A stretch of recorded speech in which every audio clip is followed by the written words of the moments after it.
So in question number 12, we're asked for the area of a triangle.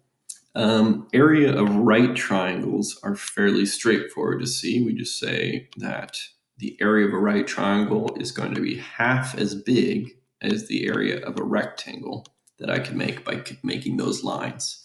Well, if I call this the base and this the height, then my area is 1/2 of the base times the height.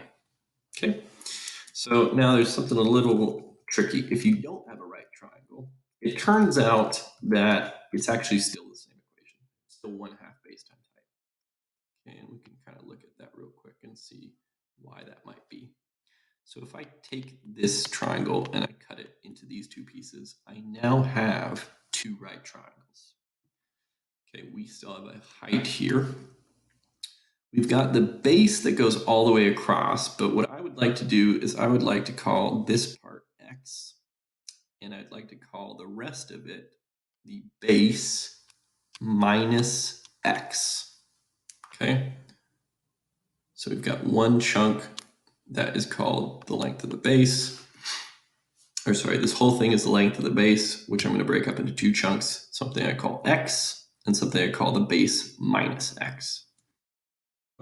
Well, if I try to do the area of each of these, the area of the triangle on the left is 1/2 of its base times the height. And the area on the right is 1/2 of its base times the height. Well, what do we get when we factor out a common factor here? Both of these terms have 1/2 of the height in them. So we're doing 1/2 the height times two things. We're doing it times x, and we're doing it times b minus x.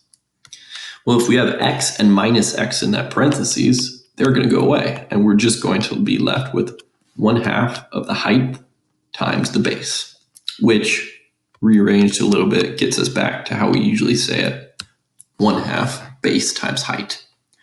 So that 1/2 base times height is very easy to see in the picture of a right triangle, but it turns out it actually works with any triangle at all. If you can figure out the base and the height, your area will be half of their product.